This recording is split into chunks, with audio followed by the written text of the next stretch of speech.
नमस्कार दोस्तों। आज की कहानी है मेहनत का फल। एक छोटे से खेत में एक जवान लड़का और उसका दादा मिट्टी खोद रहे थे। वे मिट्टी को पलट रहे थे, उसकी गांठों को तोड़ रहे थे ताकि मिट्टी उस वर्ष की बुवाई के लिए अच्छे से तैयार हो सके। उस काम में काफ़ी कड़ी मेहनत थी, लेकिन उनके सभी प्रयास एक अच्छी फसल प्राप्त करने के लिए आवश्यक थे। बूढ़ा आदमी अपने 70 की उम्र में भी अच्छी तरह से कड़ी मेहनत कर रहा था। हाँ, थकान से वो काफ़ी हद तक हाँफ रहा था। हर प्रकार के ज़ोर से उसके माथे से पसीना टपकता था, लेकिन फिर भी वह शिकायत नहीं कर रहा था। और उसका पोता, जो महज 17 साल का था, तंदुरुस्त और ताकतवर, वह मिट्टी को पलटने और गांठों को तोड़ने में लगती मेहनत और ताकत के लिए कोसता। फिर वहाँ खड़े होकर वह हाँफता और थोड़ी देर रुक जाता। थोड़ा आराम करने के बाद एक बार फिर से काम शुरू करने से पहले शिकायत करता। थोड़ी देर बाद युवा पोता देखता है कि उसके दादाजी ने जितना काम ज़मीन को तैयार किया, वो खुदने की तैयार की ज़मीन से बहुत ज़्यादा है।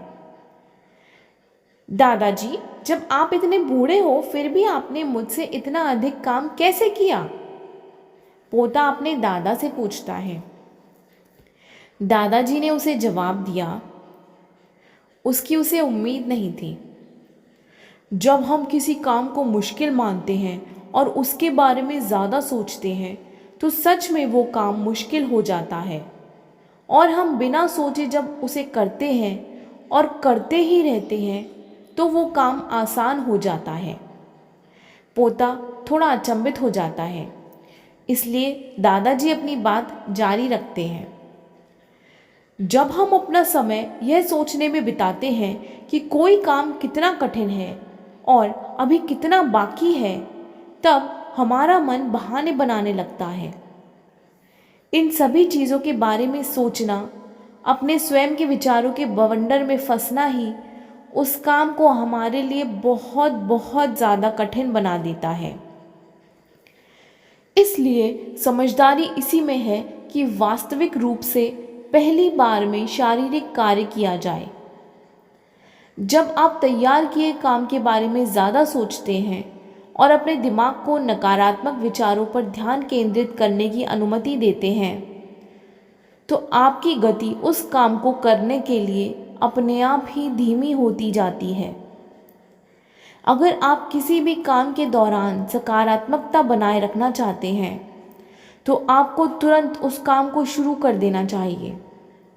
और अगर देखना और सोचना है, तो जितना आप आगे बढ़ें, यानी कि जितना भी आप काम अपने अच्छे से ख़त्म कर लिया उसे देखें, ना कि जो बाकी है उसके बारे में विचार करें। ऐसा करने से एक सुखद और सकारात्मक एहसास आपको उस काम को लगातार करते रहने की ऊर्जा देता रहेगा। तो दोस्तों, ये थी हमारी आज की कहानी। आई होप आपको पसंद आई होगी। आपको पसंद आई हो तो प्लीज़ हमारे चैनल को लाइक, शेयर एंड सब्सक्राइब कीजिए।